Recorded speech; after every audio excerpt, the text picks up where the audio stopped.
Antifa is a militarist anarchist enterprise that explicitly calls for the overthrow of the U.S. government, law enforcement authorities, and our system of law, unquote. Hold up.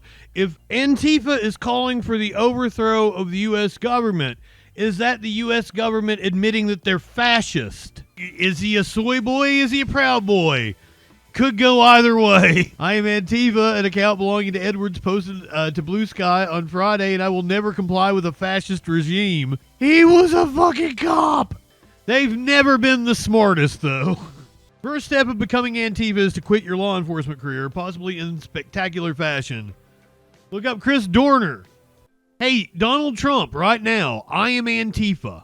You are a gigantic piece of shit. You are a pedophile con man. You have no business being anywhere near the presidency. Come get me, bitch. Put me in alligator Alcatraz. I dare you, you fucking fascist.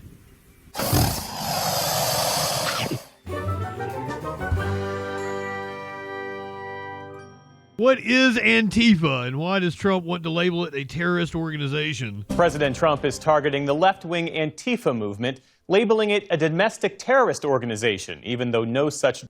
Hey, Donald Trump, right now, I am Antifa. I'm as anti-fascist as they come. Fuck you, Donald Trump. You are a gigantic piece of shit. You are a pedophile con man. You have no business being anywhere near the presidency. I am Antifa. I am Antifa. Antifa, right here. Antifa super soldier. Come get me, bitch. Put me in alligator Alcatraz. I dare you, you fucking fascist.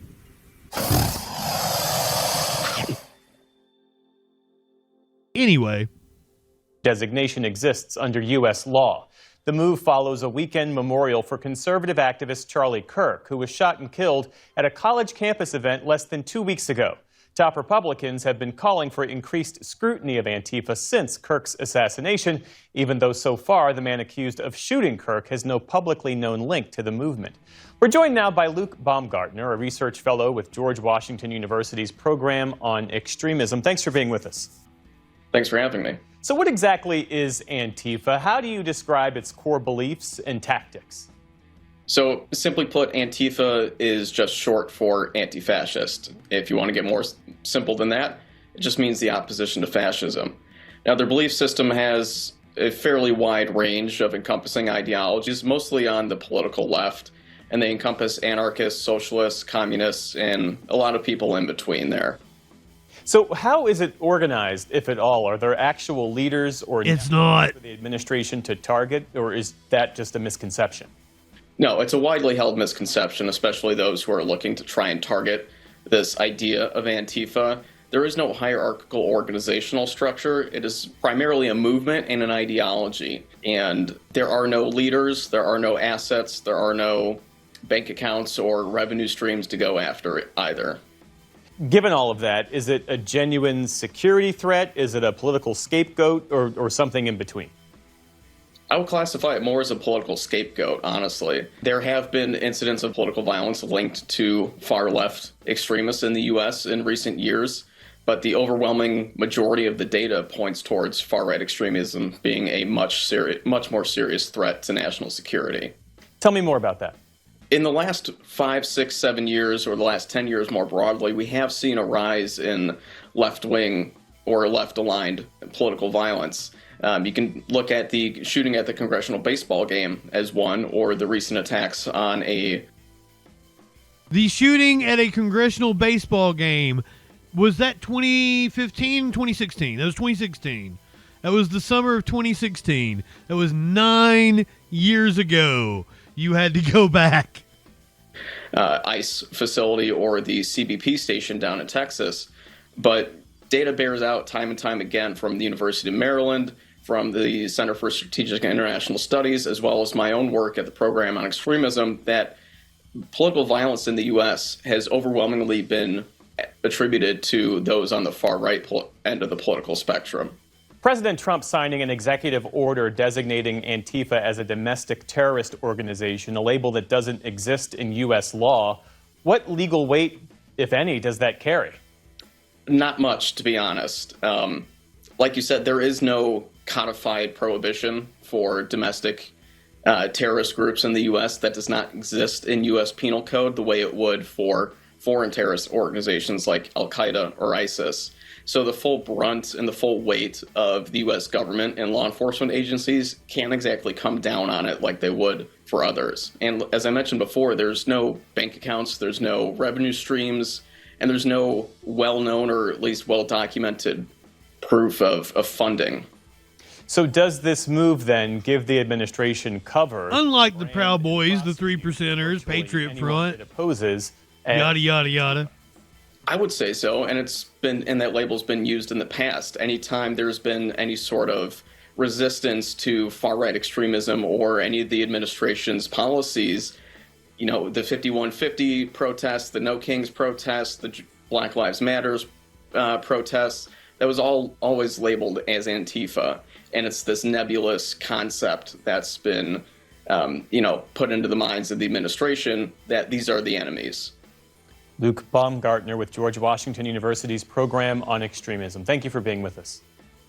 Thanks, Luke. And Luke here over looking like, is he a soy boy? Is he a Proud Boy? Could go either way. I love that he did that to us. A detention officer in this whole story is fucked up.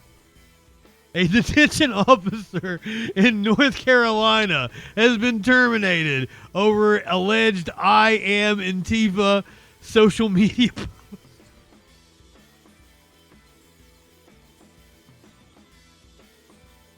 You're a corrections officer, dude. Goddamn.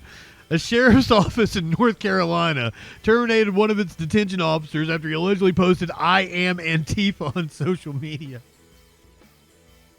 The Orange County Sheriff's Office announced on Monday that detention officer Brian Edwards was terminated from his position after learning of concerning social media posts. I am Antifa, an account belonging to Edwards, posted to Blue Sky on Friday, and I will never comply with a fascist regime. He was a fucking cop!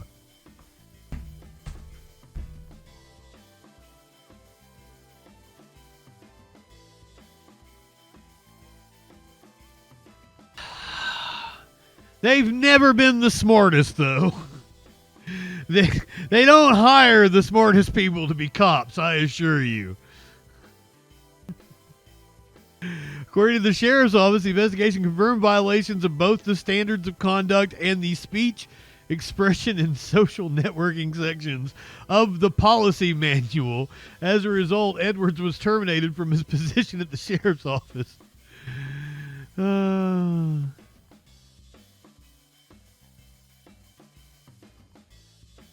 I would like to hear his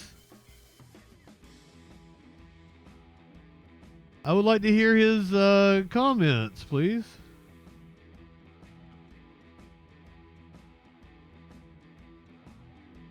Just in a new at 4, an Orange County detention officer spoke to WRAL after he was fired.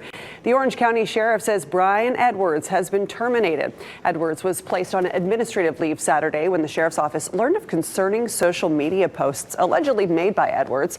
An investigation confirmed violations of office policies. Edwards told WRAL he respects the Sheriff's Office and disagrees with how the situation was handled. Neither Edwards nor the Sheriff's Office said what the posts were about.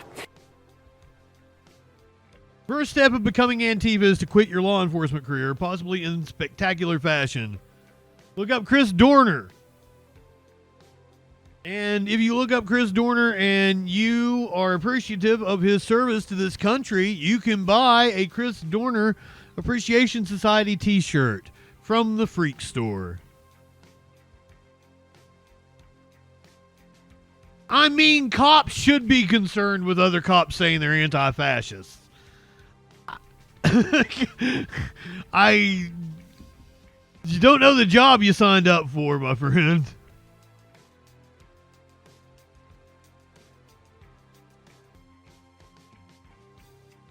Soros paid me to say that I am anti-fascist.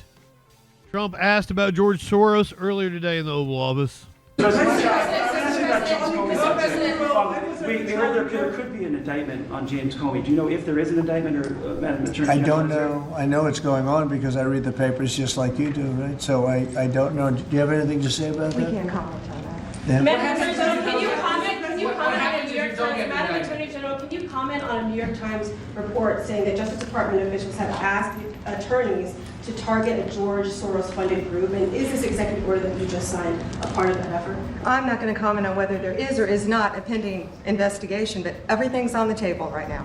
I don't think anybody has to ask, because if you look at Soros, he's at the top of every. In fact, sometimes they say, could he be involved in this many things? But he's in every story that I read. Stories that I read keep talking about Soros, and so I guess he'd be a likely candidate. Thank you very much, everybody. Thank you very much. Thank you, guys. Thank you. Thank you.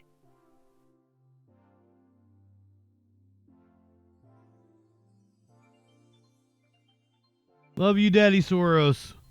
Keep sending me those Soros bucks. I ain't getting shit from the motherfucker. Why am I sucking up to him? Trump is seeking to consolidate power. If it's not obvious to every single person, Trump is an autocrat, a fascist trying to consolidate his power. Take it away, Amy. This is Democracy Now!, democracynow.org, the War and Peace Report. I'm Amy Goodman with Juan Gonzalez. We look now at how President Trump signed an executive order Monday that designates the anti-fascist movement, known as Antifa, as a domestic terrorist organization.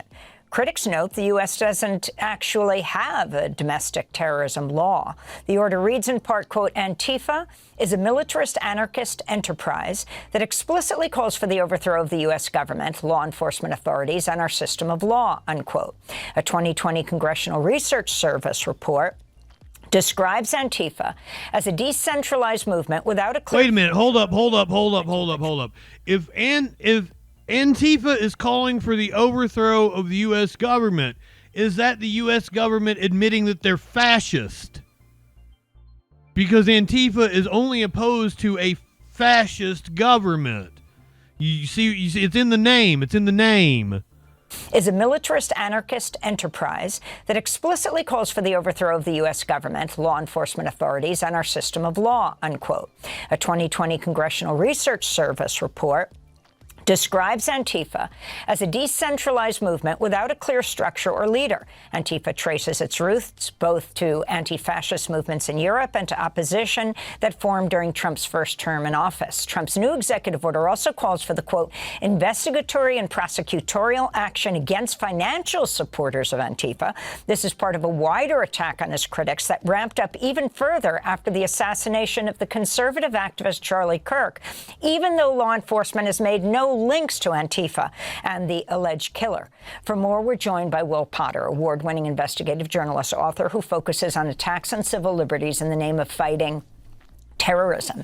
His new book on factory farms and fascism is titled Little Red Barns, Hiding the Truth from Farm to Fable. He's also author of Green is the New Red, an insider's account of a social movement under siege. Welcome back to Democracy Now!, Will. Great to have you in our studio. Start off by responding to Antifa, the movement, being called a terrorist organization. This is really a historic turning point and a radical escalation in the war on dissent and the war on protest. It's not about Antifa because Antifa is not an organization. I think what Trump is very clearly signaling here is he's using this as a catch-all to go against the broader left and anyone who speaks out against fascism right now, while at the same time Come at me, bro. Continued unchecked authority to the FBI to ignore the rise of right-wing violence. And Will, how is Charlie Kirk's murder being used by the Trump administration to attack the broader left in this country? This is what fascists do. They deflect and misdirect. So they use opportunities like this to rewrite the narrative and then shift and blame their opposition and usher in, frankly, calls for violence and crackdowns. And I think we need to remember that even though there's no evidence linking Charlie Kirk's shooters to Antifa or any other left organization, they're going to proceed recklessly anyway. The intention is to capitalize on this, to crack down on their opponents, and to consolidate authoritarian power. I want to go to Vice President Vance, who hosted Charlie Kirk's podcast after Charlie Kirk was assassinated. Some of y'all out there failing an open book test. History repeats itself. Honestly, and you got to learn history. Vowing to dismantle You're doomed to repeat it. Political left that he claimed were promoting violence and terrorism. Of course, we have to make sure that the killer is brought to justice, and importantly, we have to talk about this incredibly destructive movement of left-wing extremism that has grown up over the last few years, and I believe is part of the reason why Charlie was killed by an assassin's bullet. We're going to talk about how to dismantle that. So, can you talk about what Vance is talking about, how to dismantle this? He had Stephen Miller on, the White House advisor, who talked about going after what he called... And they now have their own state media apparatus. Holy shit, maybe that does lend credence to the idea that they had Charlie Kirk taken out, because now they just take over his already made media apparatus. Leftist organizations, left-wing organizations, and what are the state TV over here for this, Will? The historical precedent is when authoritarians say they want to destroy you and eradicate you, you need to listen. They're being transparent and open about their intentions. Historically, what we've seen in terms of political repression, as I've documented post 9/11, but also in broader historical timelines, is when these attacks start on the fringes or more organizations like Antifa or environmentalists or Black Lives Matter, it spreads more and more towards the center. And that's what Vance is indicating. This is not about fringe or radical organizations. This is about the mainstream left funding foundations and institutional support. And well, I just wanted to... And I had the caller the other day. It was like, well, it doesn't matter to me. It's not me they're coming after.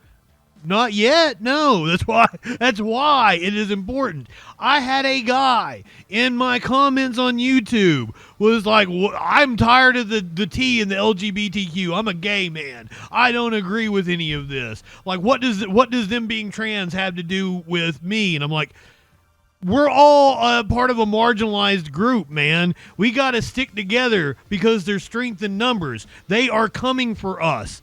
And in case you didn't know, a trans woman set off the modern LGBTQ rights movement. You owe our current rights to a trans woman. Briefly to your book, Little Red Barns, you say a 10-year investigation that you conducted of factory farms and fascism? That's right. It has been a long journey, one that started investigating factory farms as one of the top contributors to climate change and these repressive measures that are being used to silence journalists and to criminalize photography, and how that is spreading to other social movements. The connection to fascism is that as the FBI has relentlessly focused on environmentalists and animal activists, it's deliberately ignored the rise of far-right violence, and more broadly, it's facilitated it. Through informants and entrapment schemes. They're allowing this rise of white supremacist and far-right violence while they're focused on people taking photographs of animal cruelty. Speak more about this. I mean, this is a 10-year investigation, really important, especially with this war on science. And you also talk about how animal agriculture is trying to discredit the whole issue of climate change as well. It really amounts to what I would consider the authoritarian playbook post 9/11. It's about not only rewriting facts, but also censoring, misdirecting, pumping up fraudulent science like the oil industry and tobacco industry did for decades, but also shifting and embracing outright authoritarian tactics like criminalizing journalism, labeling civil disobedience as terrorism. Big agriculture has embraced all of this as a pathway to protect their profits and really keep consumers in the dark about what's happening. Why did you single out photography? Just explain. There is a wave of legislation that passed in multiple states in the U.S. called ag-gag laws that criminalize anyone, including journalists, who take photographs of factory farm cruelty and pollution and workers' rights abuses. And now that's spread globally as well.